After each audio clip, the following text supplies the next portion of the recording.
All right, guys, so we're going to start notes 31A, which is balancing equations. Here we go.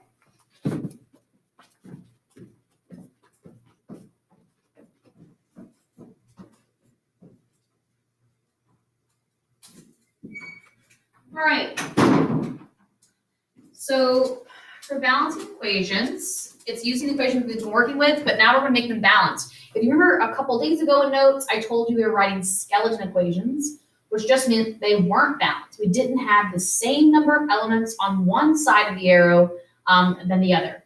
And in reality, in real life, they have to be the same. We don't make elements out of nothing, and elements don't just disappear. So there should be the same number on both sides of the equation.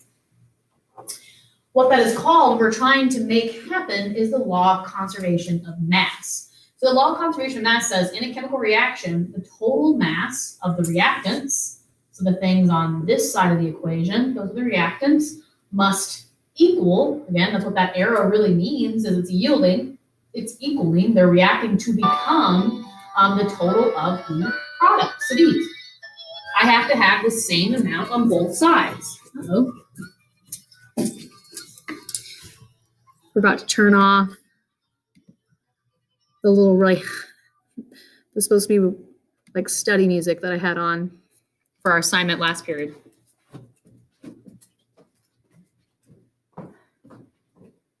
Okay, so that's the whole point, is we're trying to make the two sides, make sure they have the same on both sides to make the law of conservation of mass be true, because in reality, it is true. There's always the same amount on both sides of any reaction.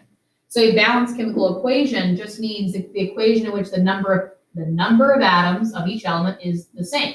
Okay, so it's the same on both sides of the equation. I'm going to try to get it to sync again. I do not know what they did, but over break, my board is different. It's not as clear. I can't get it to sync. It's definitely darker. I don't know what happened. All right, but that's the point, is this number of atoms on each side of the equations, on each side of the arrows, they have to be the same, and then it's balanced. So we have our subscripts and our coefficients. And I've mentioned these names before, just now you have the vocab term. So a subscript is a small number placed to the lower right of the chemical symbol that gives the number of atoms of that element in the compound. So if I have H2O, well, there are two H's and one O, right? There's one oxygen, two hydrogens. That's what that little subscript means. Sub means below, like a submarine goes below the water. So this 2 being below tells you how many hydrogens there are. There not being the number with that O is telling you that there's only one. And then we have the coefficients. So this is what we talked about last week when we were counting atoms. A coefficient is a larger number placed in front of a symbol or formula in a chemical equation that indicates how many atoms or molecules of that substance are involved in the reaction. So like how many groups of them are involved for the reaction to take place. So if I have something like 2 H2O, well, this is a coefficient, and the little 2 is the subscript. Well, the coefficient goes to everything in front of the compound. So there are 2 H2Os. I have 2 compounds. I have 2 molecules of H2O. Whereas the subscript 2, the little 2, just stands for I have 2 hydrogens in that compound. So how that works out, let me just rewrite it, make it a little cleaner. So we have 2H2O. If it goes to both of them like that, then I would have my hydrogens, I have my oxygens. How many do I have? I have 2 hydrogens already in the subscript, multiplied with the 2 that's in front of it, saying I have 2 groups of H2O. So 2 times 2 is 4. I have 4 hydrogens total in that little section there that's going to react. And then the 2 is in front of the oxygen and multiplies with the 1. We don't write 1s, but it's there. There is 1 oxygen. So 2 times 1 is 2. So there are 4 hydrogens that are going to react, and there are 2 oxygens that are going to react in this reaction if that 2 is in front of it as a coefficient. Okay, so what we're going to be doing to balance things today, to balance these reactions down below, is add coefficients until they have the same number on both sides. We cannot mess with subscripts. You can never change these little numbers. That is what water is. It's H2O. I can't turn it into something else or my reaction's not going to happen. Water is H2O and I need water for the reaction to occur. but I can have more or less molecules of water. Maybe it needs 2 molecules of water, but I only need 1 molecule of oxygen, and that'll make the reaction go. So you can change these numbers in front. You cannot change subscripts. Okay, I'm kind of erase this. Give us a clean slate to work with. So again, this, you cannot change subscripts. So cannot change. They just are what they are. That goes with the compound formula. But coefficients, I can change to balance the reaction, which is what we're going to be doing. So what we're learning how to do today is adding coefficients, changing coefficients until they balance. All right, so let's do this first one. So what we generally do, I actually want to make this a tad bigger to give myself a little more writing room so that hopefully it's clearer to y'all. Okay, so let's start this reaction process. For balancing, there really is no rhyme or reason other than you just have to do it till it balances. There's like, you can't, there's not like a magic trick where you always know what number is going to go in front. It's kind of just trial and error. You try stuff. If it works, you do it. If it doesn't, then you don't. Okay? So you just do the best you can to do trial and error until it balances out in the end. So let's kind of see how that's going to work right here. So I'm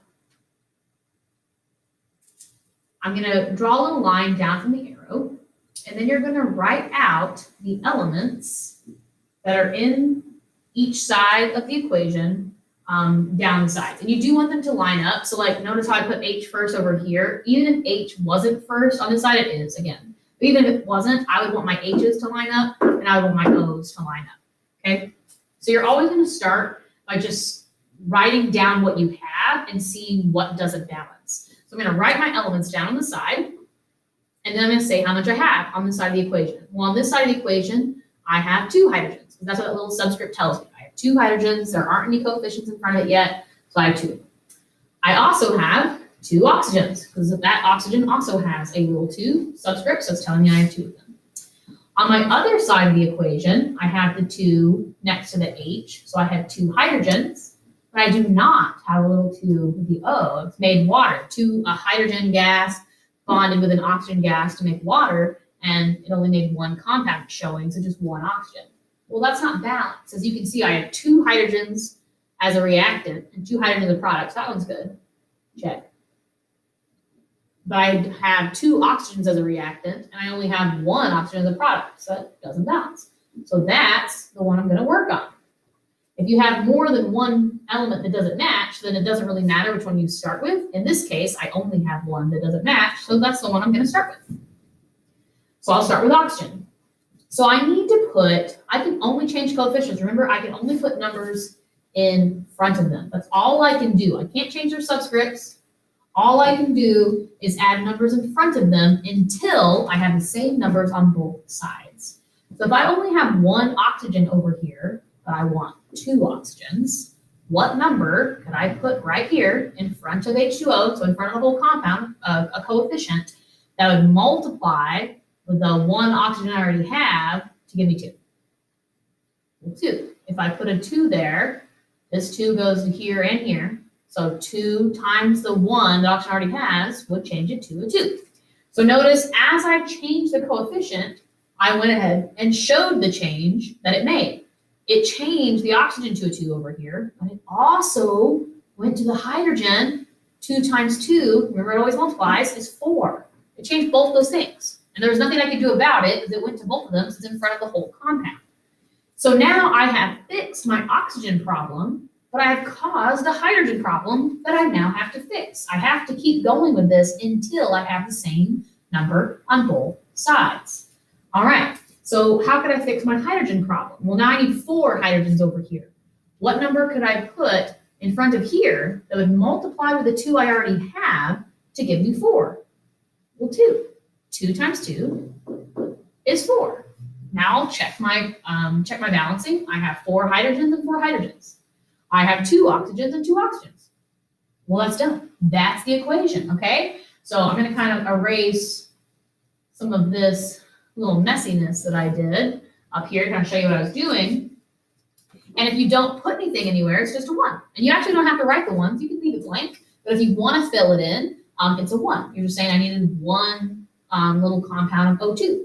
So that is a balanced equation. So over here, if it asks for the coefficients, because sometimes I ask for that, what coefficients did you put in front? Well, you put a 2 in front of H2, you put a 1 in front of O2, and you put a 2 in front of H2O. So that's how you'd write them out. If it asks for what coefficients you put in front, you just write down the big numbers that you had to put in front of them to make them balance. That's what the coefficients are. Now, I wanted us to review the type of reaction.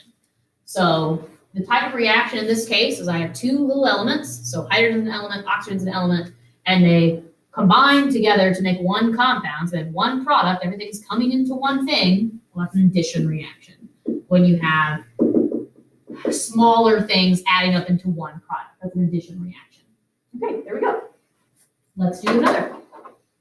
So again, you always start by drawing a line from the arrow down and just listing what you have. I have a K, which is potassium, I have an iodine, and I have a fluorine.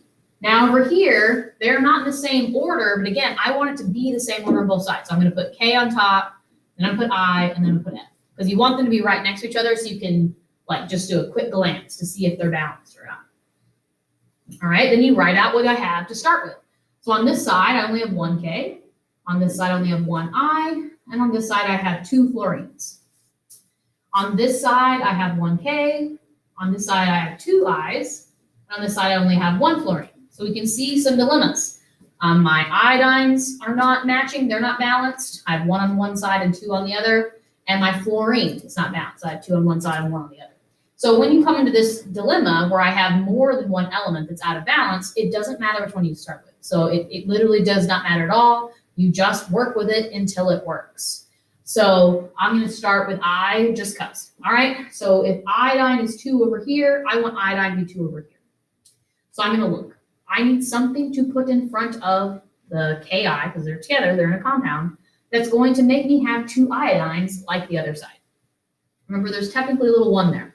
So what number multiplies with the 1 I already have to give me 2? Well, it's 2. Okay, so I put a 2 there. But that 2 changes the potassium, the K. 2 times 1 is 2. And it also changes the iodine to a 2.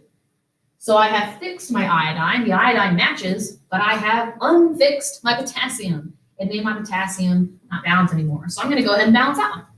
So over here, I want to have 2 potassiums now, like the other side. So what number could I put in front of this potassium that would multiply with the 1 I already have to give me 2? Well, 2. So 2 times 1 is 2.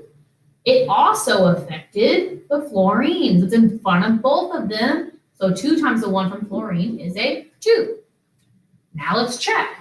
I have 2 potassiums, 2 potassiums. I have 2 iodines, 2 iodines. I have 2 fluorines, 2 fluorines. Done. So putting that 2 in front of the K actually fixed both my other things that were wrong. It's all balanced. Everything has 2 now. So balance done. Here we go. If I was going to write out my coefficients, I needed a 2, and then I didn't put anything, so that'd be a 1. I needed a 2, and then I didn't put anything, so it'd be a 1. That's my coefficients that I used. Now, what type of reaction is this? I have a compound, I have a single element, I have another compound, and a new single element. So this single element went in and kicked iodine out and made iodine single over here. That's called a single replacement reaction. So I have a single on both sides, a single element on both sides, but the one on the reaction side kicked out one and made it single on the product side. So single replacement reaction. Okay, do one more before I scroll down. So here we go. Again, draw a line down the center. Write what you have to start. I have an Fe and an O. I want them to be the same order, so I also have an Fe and an O. All right, done how many I have to begin. I have 1 iron on this side, and I have 2 oxygens on this side. Over here, I have 2 irons, and I have 3 oxygens. Okay, so this is not balanced. Neither one of the elements are balanced, so it doesn't matter which one I start with. But I will say that when you have this even-odd difference, I have an even number of oxygens on my reactant side, too. I have an odd number of reactants on my product side. When you have that occur, I would say start with that. It usually makes it go faster and is usually easier to balance if you start with your odd even problem. And here's why.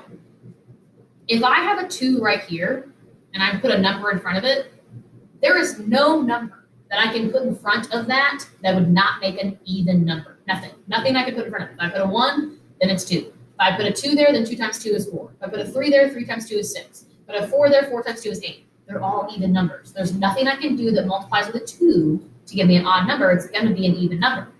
Whereas on this side, to change the oxygen, it could be odd. If I put a 3, 3 times 3 is 9. Well, this over here can never be 9. It can't be an odd number.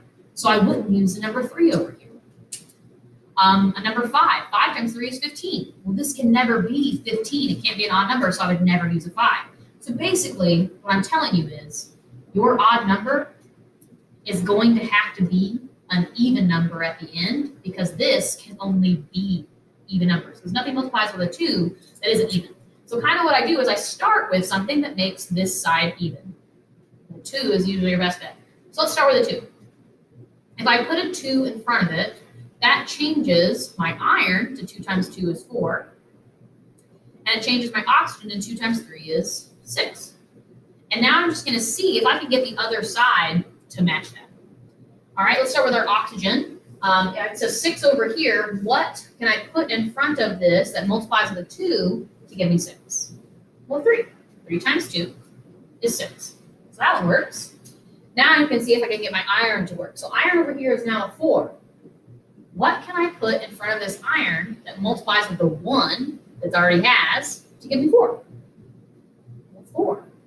4 times 1 is 4. So there we go. Now if I check it, I have 4 irons, 4 irons. I have 6 oxygens, I have 6 oxygens. And done. There we go, it's balanced.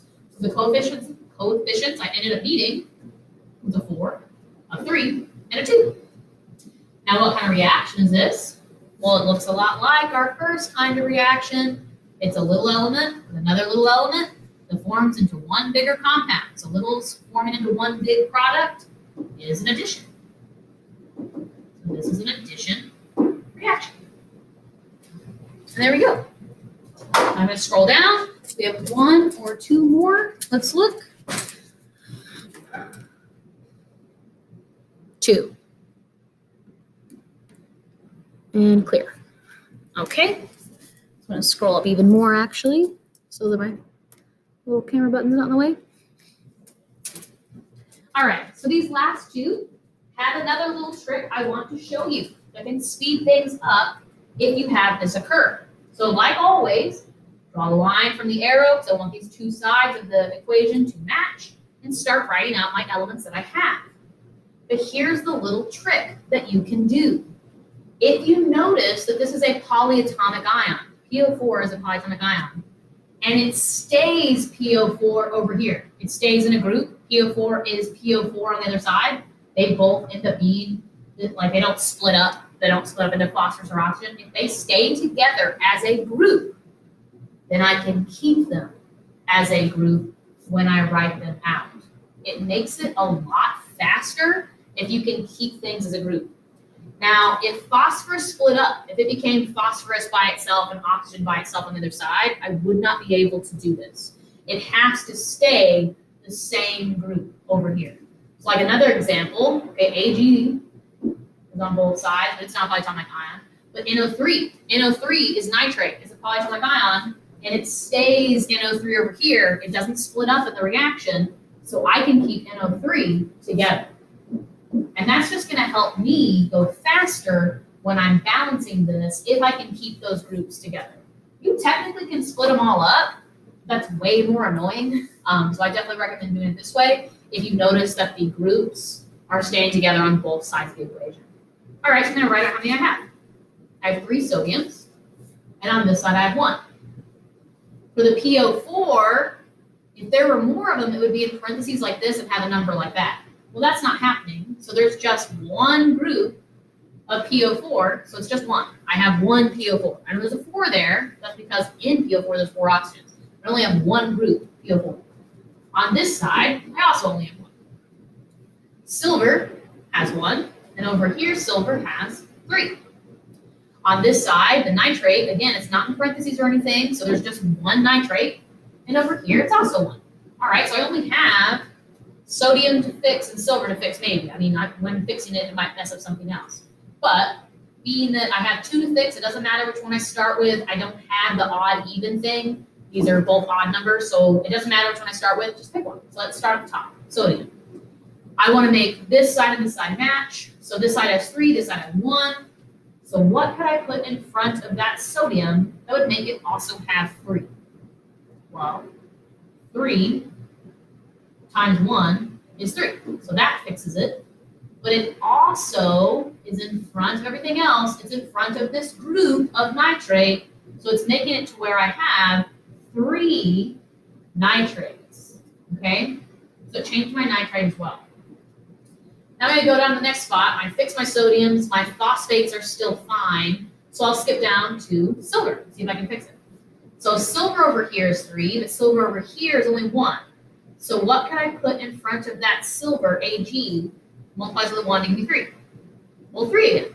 So 3 times 1 is 3, but I have that same issue. It goes to the nitrate as well, giving me 3, except for wait.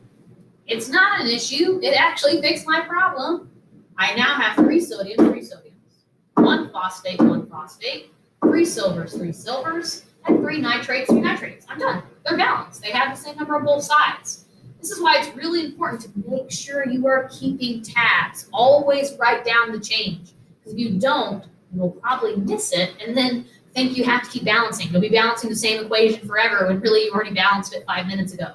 So make sure as you add numbers in front of it, you put it on everything it's in front of and make the changes. Like literally write it. I have such a hard time forcing kids to write it down. They don't want to do it. They just want to do it in your heads.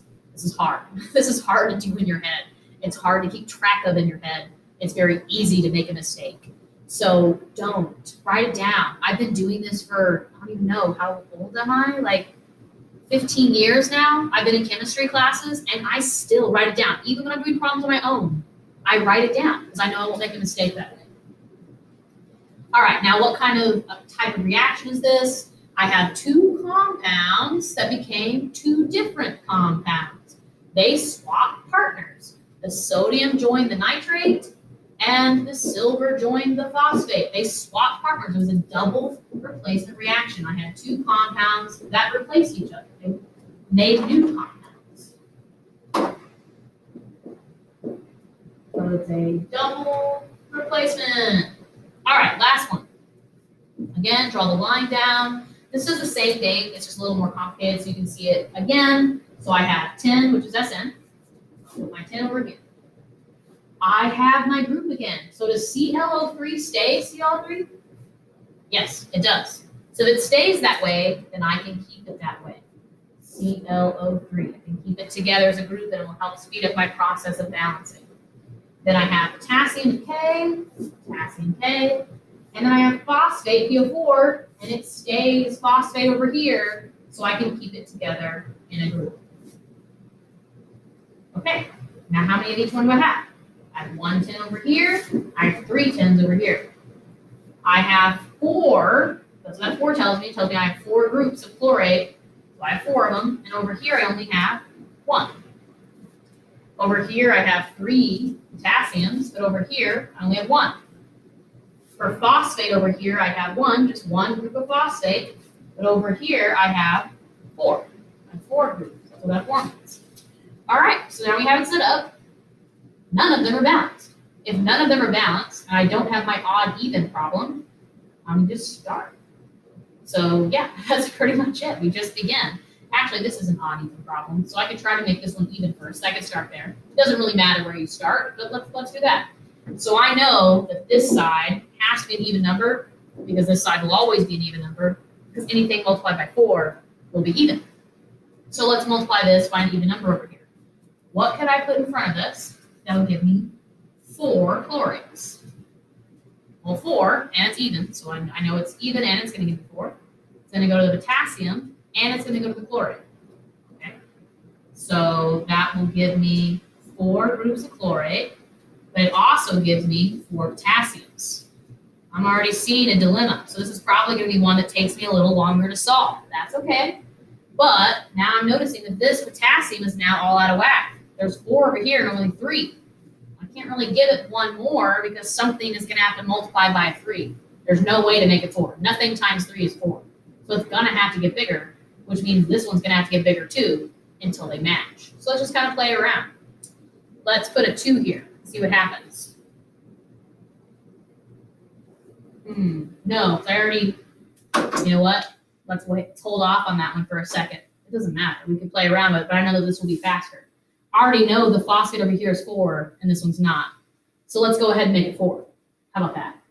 So if this phosphate's 4, and I need this one to be 4, let's put a 4 there. So the 4 would go to the potassium and it would go to the phosphate. So now I have 4 phosphates, so I fix these. But the 4 times the 3 is 12. Bigger number, but hey, sometimes it happens. So now let's see if I can make this side 12 potassium. What number could I put in front of this that makes me have 12 potassiums? Big number. It's a 1. So I have to put a 12 there for it to match. So now I have 12 potassiums. So now these 2 are matching, but that 12 is in front of the chlorate. So now I have 12 chlorates as well. So now I go back over here and I see if I can make this 4 become a 12. So I look at my chlorate. What times the 4 gives me 12? 3. If I put a 3 there, 3 times 4 is 12. So now I have 12 chlorates. But I also have 3 10s, which is actually good because that's how many I have on the other side. So now let's check it. I have 3 and 3. I have 12 and 12. I have 12 and 12. I have 4 and 4. So see how that took me a couple more steps. And if you had started with a couple different ones, that could have taken even longer.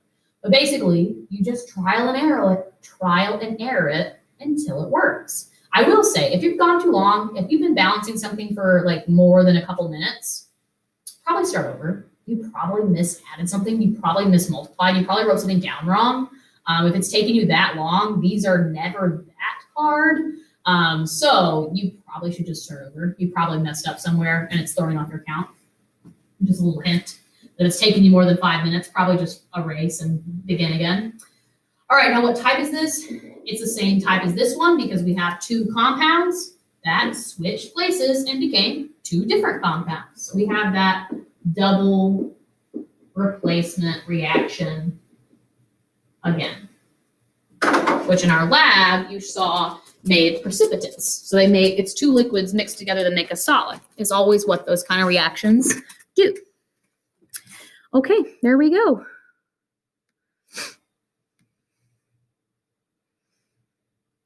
Trying to click on it. Uh-oh. Says I'm connected.